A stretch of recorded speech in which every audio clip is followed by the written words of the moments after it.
I've noticed a trend within the watch industry. Watchmakers are remaking their most popular watches, but they're making them smaller. Not a difficult trend to spot, I know. Sometimes they get remade bigger, but most of the time they are getting remade smaller. 2026 seems to be the year of mini-me's.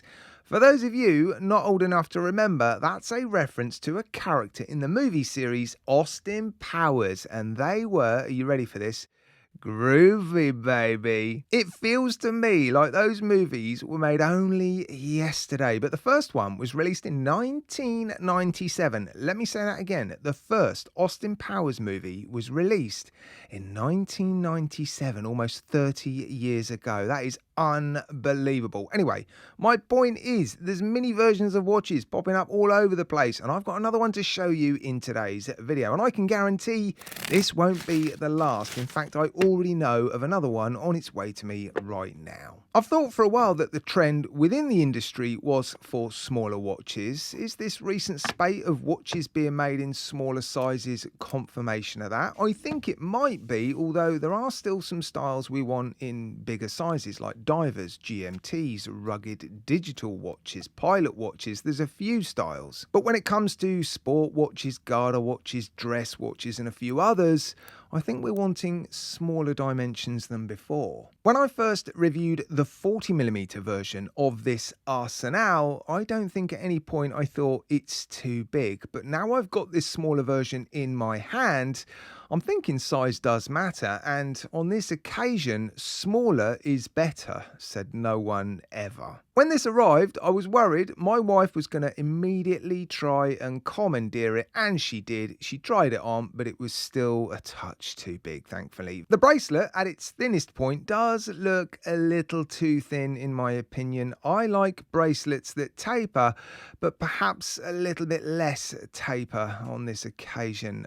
But looking at this watch on my wrist, I'm happy with the size. It's incredible how they managed to fit everything into this watch. It's an automatic and it's only 9.5mm thick, which is possible because of the movement selection. The movement is the 9039 by Miyota. This is a particularly slim movement. It's the perfect no-date movement for this no-date watch. 28,800 beats per hour, hacks, hand winds, and the dials are stunning. Now, I don't usually request specific dials or versions of watches to review.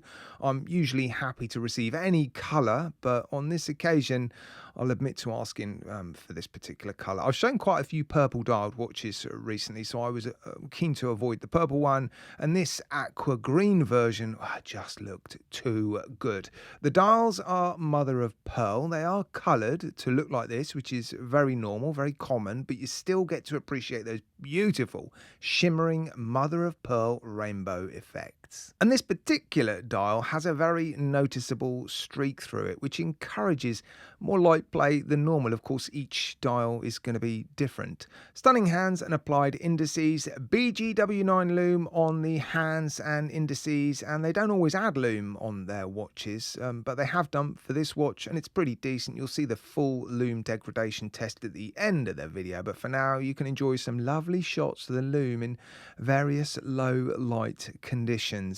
This is one of those watches that I got completely carried away with when filming. It usually happens with watches like this, where the light transforms the watch, the dial, the lume, the polished accents on the dial, and the mix of finishing on the case and the bracelet. They all make this watch come to life in my light studio.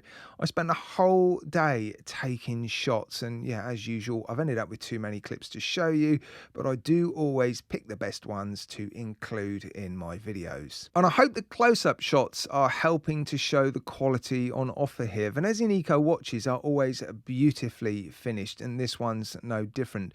They've supplied this watch on this Canova bracelet, and on watches like this, I don't mind the butterfly clasp. It allows the links to wrap all the way around your wrist. uninterrupted solid links, screw pins, 50 meters of water resistance, screw down crown, a screwed down caseback with screws, and on the caseback a picture of the Arsenale shipyard in Venice. That's where the watch gets its name. On the front of the watch, it's a flat piece of sapphire crystal with AR coating protecting the beautiful dial and handset. Quite spectacular, isn't it? Yeah, you can see why I got carried away when filming this watch. They're launching it on the 6th of March. It's priced at 985 USD or 850 euros. Nico Leonard recently discovered this brand. If you like their watches, might be worth checking out what he has to say. He posted a video a couple of months ago, but don't forget to like and sub and comment before you go. All right, guys, enjoy the rest of your week.